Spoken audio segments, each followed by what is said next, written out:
아, 여러분 우리 하나님께서 아브라함과 맺은 언약이라는 이야기를 다 많이 들어봤을 것입니다. 그리고 새 언약이라는 말도 많이 들어봤을 것입니다. 새 언약이 뭡니까?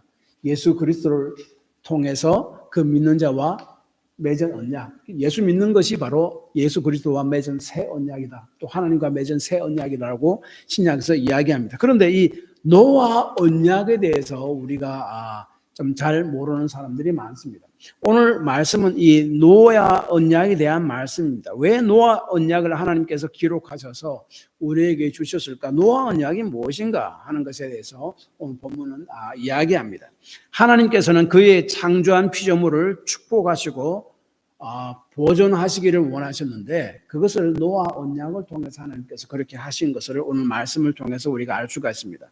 하나님께서는 인간과 모든 생물과 만물은 하나님께서 창조하신 하나님의 것이고 결코 무가치한 것이 아님을 이 노아 언약을 통해서 우리에게 말씀합니다. 왜 그러냐면은 인간이 죄로 말미암아 하나님이 도저히 그냥 놓아둘 수 없어서 홍수를 일으켜서 노아와 그 가족을 뺀 모든 인간들 그리고 모든 생명체들 노아 방주 안에 들어가지 못한 모든 생명체들을 다 홍수로 멸하셨잖아요. 그래서 홍수 이후 사람들은 하나님은 세상을 미워하고 사람을 미워하신다고 생각할 수도 있을 것입니다. 그리고 홍수 이야기를 보면은 우리들도 하나님은 인간과 세상을 싫어하시고 귀찮아하시구나. 죄를 좀 지으면 하나님이 그냥 쓸어버리시구나 라고 생각할 수도 있습니다. 그리고 홍수로 세상을 쓸어버리셨을 때에 사람들은 우리 생명은 아무것도 아니네. 우리 생명은 참 무가치한 것이네 라고 생각할 수도 있었을 것입니다. 그러나 이 하나님께서 노아와 맺은 언약은 이 모든 생각들은 잘못된 것이다 하는 것을 우리에게 말씀해 줍니다. 노아 언약은 사실상 8장 21절 22절부터 시작이 됩니다. 8장 21절 22절은 한번 보시기 바랍니다. 여호와께서 그 향기를 받으시고 노아가 이제 방주에서 나와서 하나님 앞에 희생 제물로 제사를 드리잖아요. 그 향기를 받으시고 하나님께서 이렇게 이야기하죠. 그 중심에 이르시되 내가 다시는 사람으로 말미암아 땅을 저주하지 아니하리니 이는 사람이 마음이 계획하는 바가 어려서부터 악함이라. 내가 전에 행했던 같이 모든 생물을 다시 멸하지 아니하리라. 그래서 이제 그 봄과 여름, 가을들, 밤과 낮이 계속적으로 이렇게 이 땅에 돌아갈 수 있도록 그러니까 세상이 지속되도록 내가 만들겠다라고 하나님께서 그냥 노아에게 말로 말씀하셨습니다. 그 말로 말씀하신 그 약속을 이렇게 공식적으로 확인해 주는 것, 그것이 바로 노아 언약인데, 그것이 바로 9장에 있는 노아 언약이란 말이에요.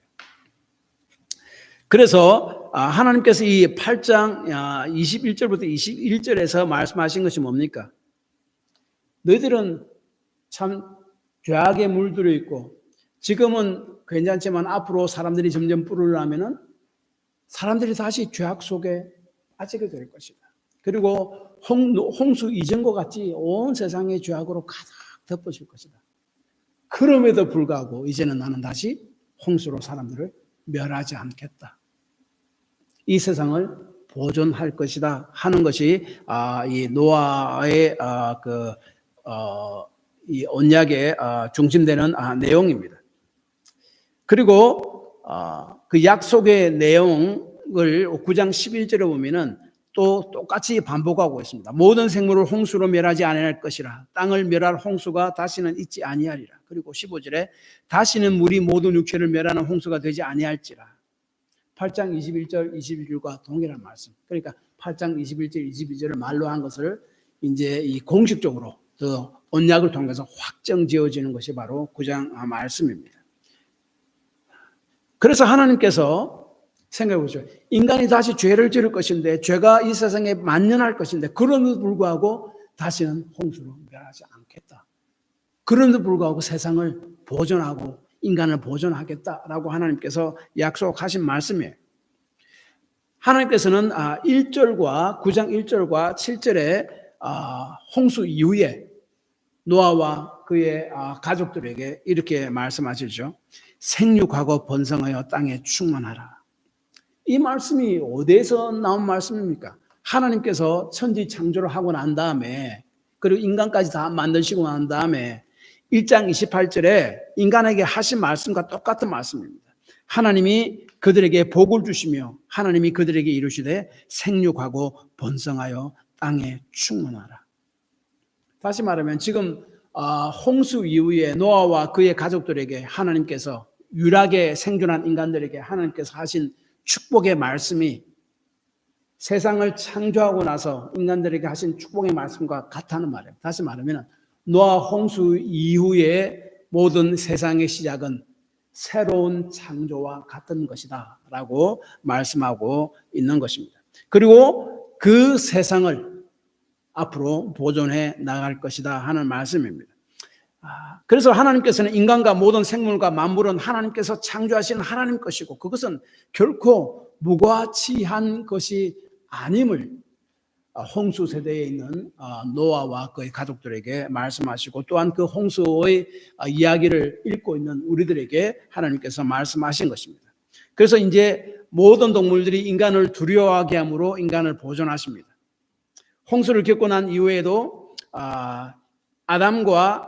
인간은 아담과 하와에게 동물을 다스리고 지배하는 그런 직책을 다시 주어지게 됩니다. 2절에 보면은 이렇게 이야기하고 있죠. 땅의 모든 짐승과 공중의 모든 새와 땅에 기는 모든 것과 바다의 모든 물고기가 너희를 두려워하며 너희를 무서워하려니 이것은 너희 손에 붙였음이라 라고 이야기합니다.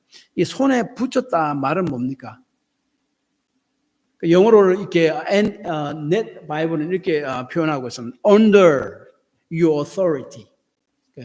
너희의 권위 안에 있을 것이다. 너희들이 그것을 이렇게 다스리게 될 것이다 하는 그런 명령. 창세기 1장 26절에 하나님께서 천지를 창조하시고 동물을 동식물을 만드시고 인간에 주시고 난 이후에 하신 그 명령과 같은 명령이라고 할 수 있습니다. 그래서 하나님께서는 세상을 창조하시고 인간을 창조하신 후에 인간에게 식물을 먹을 것으로 주셨습니다. 1장 29절. 그리고 동물에게도 식물을 먹이로 주셨습니다. 그리고 이제 홍수 이후에 새로운 세대를 맞이한 인간들, 노아와 그 가족들에게 식물뿐만 아니라 산 동물을 음식으로 주셨다라고 3절에 말씀하고 있습니다. 이 산 동물을 그러면은 노아 홍수 이전에는 사람들이 먹지 않았느냐? 학자들 간에 많은 의견들이 있습니다. 많은 연구들이 있습니다. 그런데 이제 대체적으로 그때까지는 사람들은 그냥 식물만 먹었지 않느냐. 왜냐하면 1장 29절에 보면은 식물을 하나님께서 인간과 동물들에게 주셨기 때문에 그렇게 생각하고 있습니다. 그런데 이제 새로운 시대를 맞이하는 인간에게, 노아와 그 가족들에게 산동물을 음식으로 주셨습니다. 이것은 무엇을 의미하면은 하나님은 은혜로 그 인간을 돌보신다. 음식을 주심으로 은혜로 인간을 돌보신다라고 이야기합니다. 왜 홍수 이전에는 인간에게 육식을 하던 것을 허락하지 않은 것 같은데 왜 홍수 이후에 육식을 허락하셨다고 그렇게 하겠다고 그렇게 이렇게 공식적으로 그렇게 말씀하셨는가? 왜 그렇습니까? 여러 가지 보면 몇 가지 우리가 생각할 수 있는 건 이것입니다. 홍수 이후에 지구 환경이 크게 변해서 아마 사람에게 단백질, 육식듯이 필요했던 것 같다라고 어떤 학자들은 이야기합니다. 홍수 이후에, 그리고 또 홍수 이후에 그 지역들이 완전히 다 물에 잠겨서 식물들이 제대로 있었겠습니까? 그래서 당장 먹을 수 있는 짐승을 주셨다. 그리고 짐승은 항상 그 정결한 짐승을 먹을 수 있었습니다. 그 정결한 짐승은 노아 방주 속에 들여다 보낼 때에 7쌍씩 보냈다라고 말씀하고 있잖아요. 그렇죠? 그래서 부정한 동물들은 한 쌍인데 정결한 짐승들은 7쌍씩. 그래서 목적은 첫째는 하나님께 희생제사, 그래서 두 번째는 인간의 식물을 위해서 그렇게 주셨음을 성경은 이야기하고 있습니다. 그런데 중요한 것은 인간은 자기 자신의 죄로 인해서 다른 생명을 죽음으로 말미암아 살아갈 수 있는 존재가 되었다 하는 것을 육식을 통해서 또한 깨닫게 해줍니다. 혼자서 이제 이 세상을 살아갈 수 없습니다. 다른 동물을 죽여서 그 미스를 내가 먹어야만 내가 이 생명을 유지하고 할 수 있고 살아갈 수 있음을 또한 깨닫게 해준다 하는 것입니다. 그러나 동물들은 피채 먹지 말 것을 아주 강력하게 말씀하고 있습니다. 왜냐하면 피는 4절에 보면 그러나 고기는 그 생명되는 피째 먹지 말 것이니라 라고 분명히 말씀합니다. 피는 생명을 상징하기 때문에 그렇습니다. 이 식물과 동물을 포함한 그 음식들은 하나님께서 인간의 필요에 의해서 인간을 위해서 하나님께서 은혜로 내려주신 것들입니다. 모든 생명은 그러나 하나님 것이고 하나님께서 내려주신 것이지 너희들이 것이 아님을 피째 먹지 말라 하는 그런 명령 속에 또 포함되어 있습니다.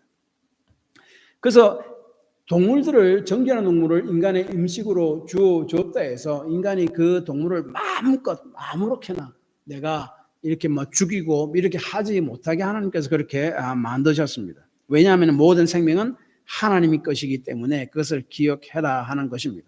그리고 5절에 보면은 피채 먹으면은 그에 대한 형벌이 있을 것이고 사람의 피에 대한 것도 마찬가지라고 6절에 말씀합니다. 다시 말해 5절에 보면 내가 반드시 너희 피 곧 너희 생명의 피를 찾으리니 짐승이면 그 짐승에게서 사람이나 사람의 형제면 그에게서 그 생명을 찾으라.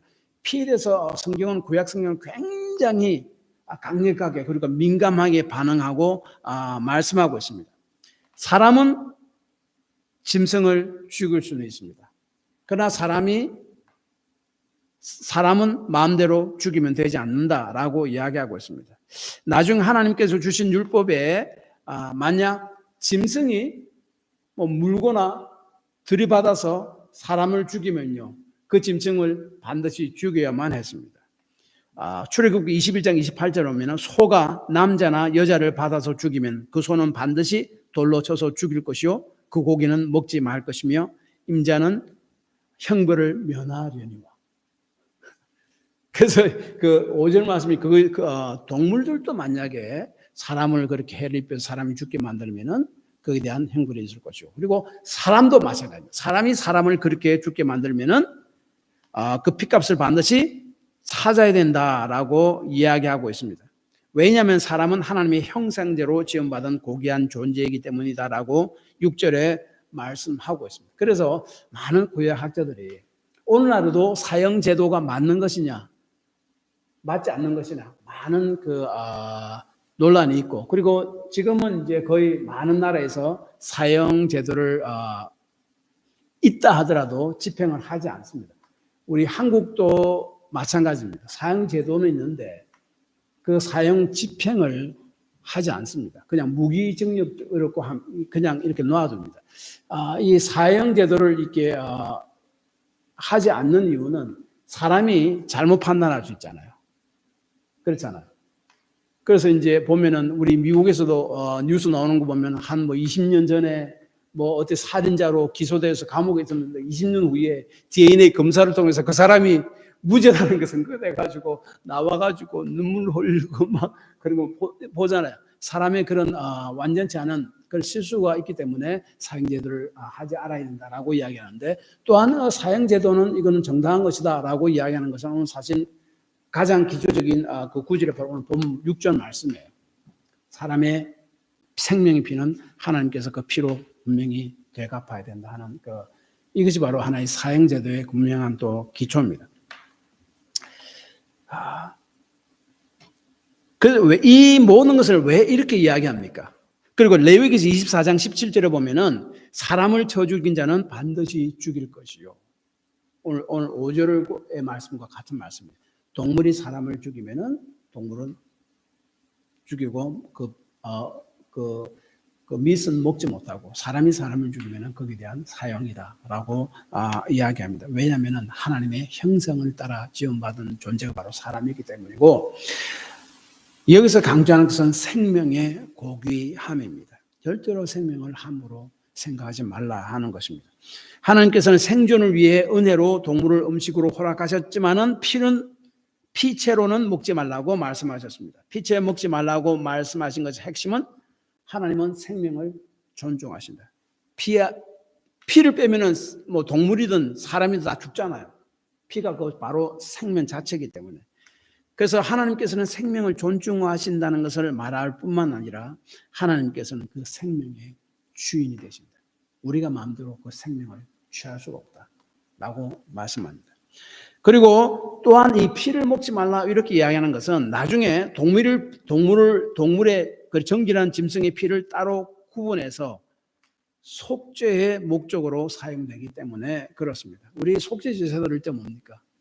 속죄 제물을 가지고 온 그 사람들이 그 사람 자신이 동물을 잡아서 가죽을 다 벗기고 그 안에 피를 다 따로 분리하고 내장을 다 떼내고 그 안에 기름, 콩팥 이런 거 다 떼내고, 그래서 그 피하고 그 기름 이런 것들은 제사장이 갖다 주면 제사장이 그것으로 그 피를 또 제단에 뿌리고 제단 밑에 쏟고 또 그 안에 있는 그 기름들 이런 것을 다 태움으로 하나님께 제사를 드리고 번제를 드립니다.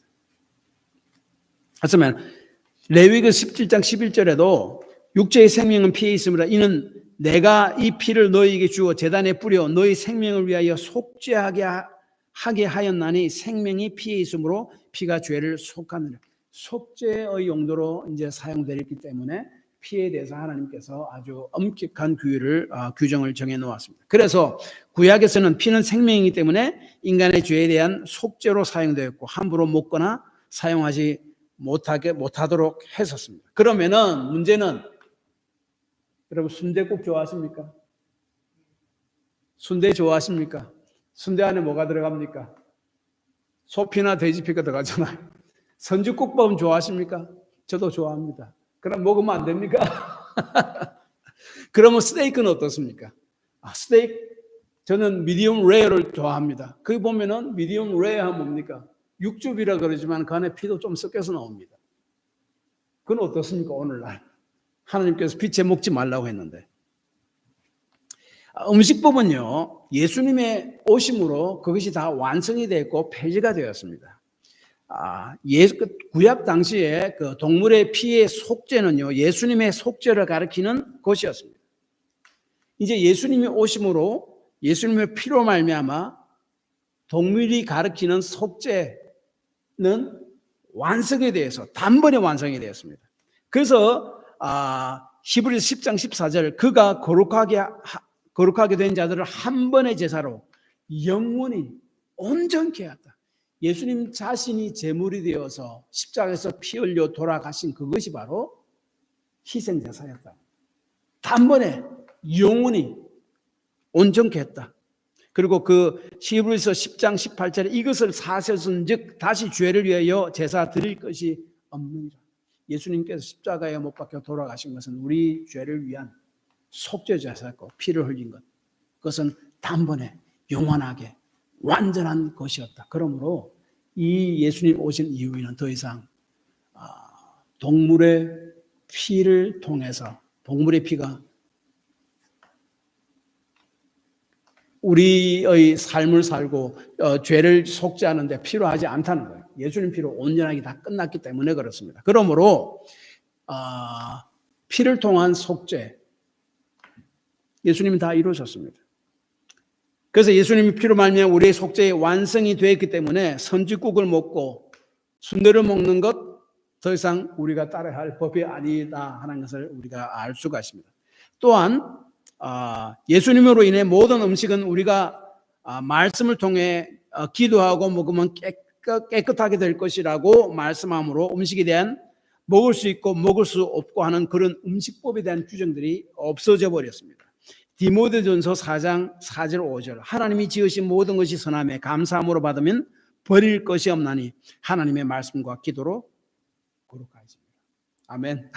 그래서 음식법에서 우리가 해방되었습니다. 예수님께서 완성하셨고 또한 디모데 전서 4장에서 그렇게 이야기합니다. 즉 육식을 하나님께서는 허락하셨는데 노아 당시에 그리고 구약시대 때 피채 먹지 말라고 하신 것은 하나님께서 이제 새로운 세상을 살아가는 인간에 대한 필요한 음식을 공급하는 하나님의 은혜로운 돌보심에 대해서 말씀하는 동시에 모든 생명은 하나님께 속해 있고 하나님의 것임을 인간이 마음대로 아무렇게 사용이 되는 것이 아님을 말씀하고 있고 그것은 또한 예수 그리스도의 속죄의 피를 가리키기 때문에 함부로 먹지 못하게 구약에서 그렇게 정하셨고 노아의 언약에도 그렇게 말씀하셨다 하는 겁니다.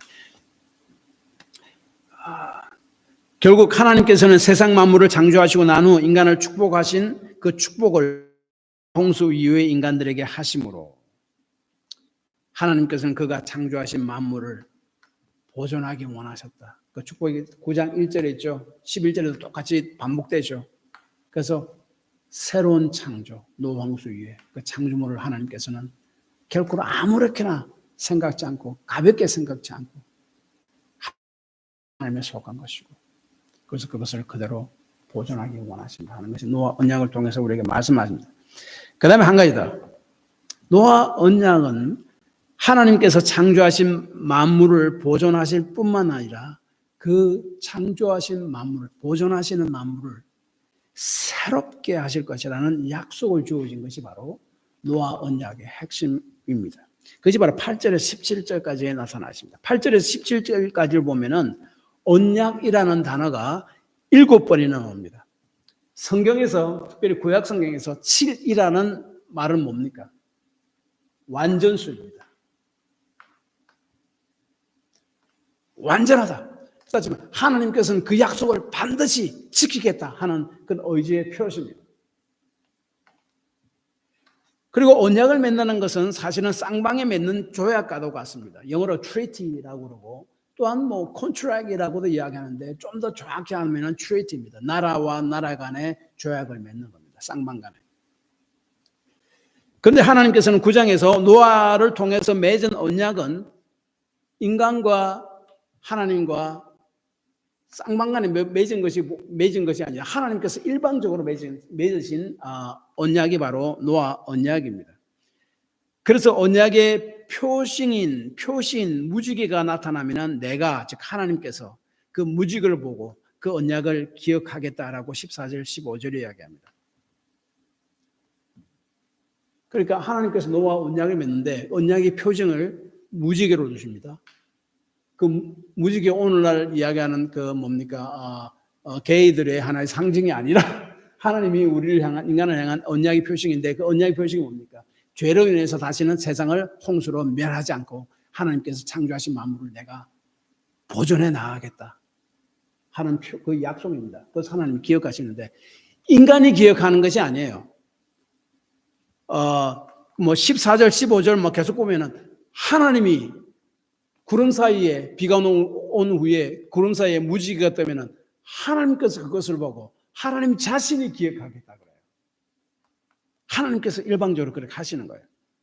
무엇을 기억하겠다는 말입니까? 먼저 노아에게 주신 언약은요, 노아에게만 주신 언약이 아니에요. 1절에 뭡니까? 노아와 그의 가족들. 그 다음에 16절에 보니까 모든 세상의 생물들 포함한 언약입니다. 노아와 노아의 가족들과 그리고 16절에 모든 세상의 생물들을 다 포함해서 하나님께서 일방적으로 언약을 맺습니다. 하나님께서는 반드시 인간을 포함한 모든 만물을 비록 인간이 다시 죄를 지을 것이지만은 죄악이 다시 세상에 관영할 것이지만은 그 하나님이 창조하신 세상을 이제는 멸망시켜 버리지 아니하고 보존하겠다 하고 하는 약속의 말씀입니다. 무지개가 뜰 때 하나님께서는 내가 그것을 기억하겠다라고 이야기합니다. 이 기억한다는 말이에요. 굉장히 적극적인 말씀입니다.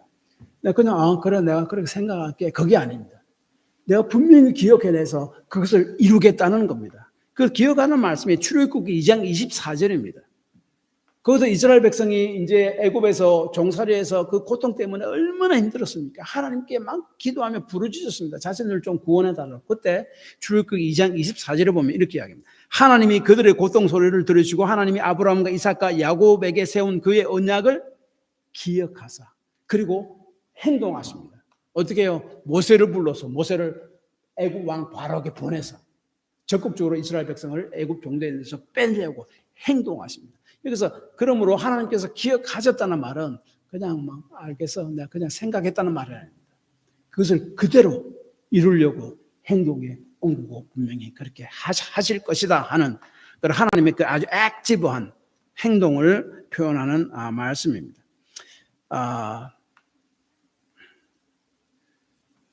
그리고 그 언약의 표가 무지개다라고 이야기하는데 무지개라고 번역된 히브리어는요, 퀘세트로서 어떤 영어의 성경을 보면은 활로도 그냥 내가 무지개를 두리니를 갖다 활을 두리니 활로 이렇게 번역합니다. 무지개와 활은 히브리어로 같은 단어입니다. 그래서 이 퀘세트라는 단어는요, 전쟁용 활을 지칭하기도 합니다. 그래서 전쟁할 때 활을 막 쓰잖아요. 그 전쟁 활을 집안에 어디에 걸어 놨다는 말이 뭡니까? 다시는 전쟁하지 않겠다는 거예요. 평화가 내 삶에 있겠다. 그 이야기는 겁니다.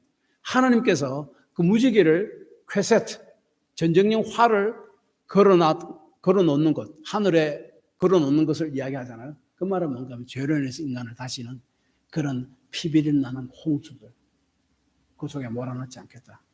그것을 표시하는 겁니다. 인간에게 평안을 주겠다. 그 표시입니다. 어떻게 평안을 줍니까? 그래서 결국은 하나님께서 이렇게 세상 만물과 인간을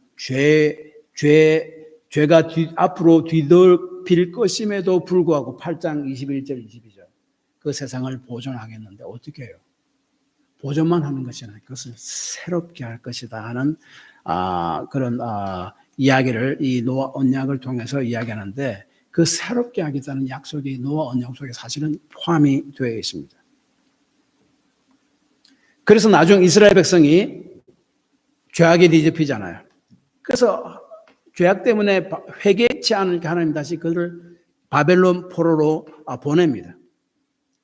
그러나 하나님께서는 그들을 내 백성을 영원히 멸망치 아니하고 바벨론 포로 속에 두지 않고 다시 회복시킬 것이다 하는 약속을 이사야서 54장 9절에서 10절까지 이야기하는데 노아 언약을 언급합니다.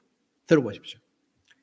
이는 내가 노아의 홍수와 같도다. 내가 다시는 노아의 홍수로 땅 위에 범람하지 못하게 하리라 맹세한 것 같이 내가 내게 노하지 아니하며 너를 책망하지 아니하기로 맹세하였노니 산들이 떠나며 언덕들은 옮겨질지라도 나의 자비는 내게서 떠나지 아니하며 나의 화평의 언약은 흔들리지 아니하리라. 너를 긍휼히 여기시는 여호와께서 말씀하셨느니라.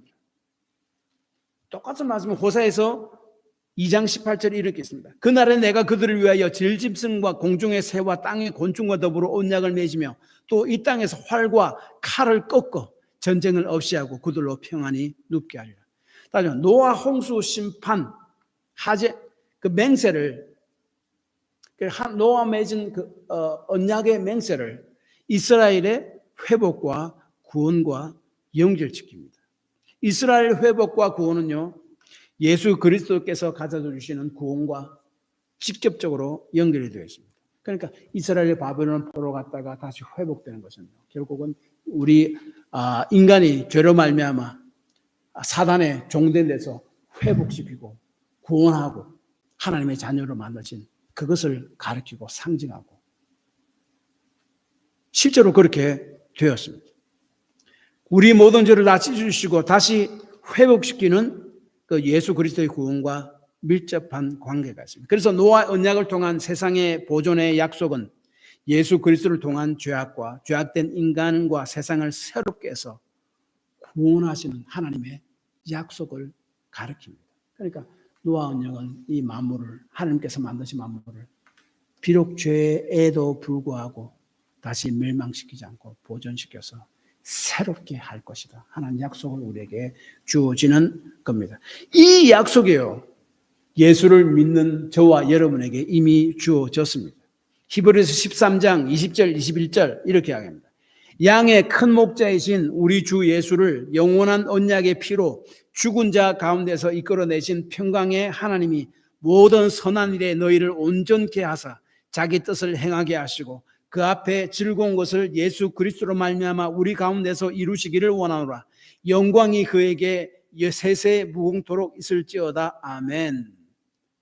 우리의 죄악에도 불구하고 우리를 내쳐버리지 아니하시고 우리 모든 죄를 씻기시고 구원한 그 하나님께서는 우리를 하나님을 온전히 따르는 믿음의 사람으로 만들어 가시겠다.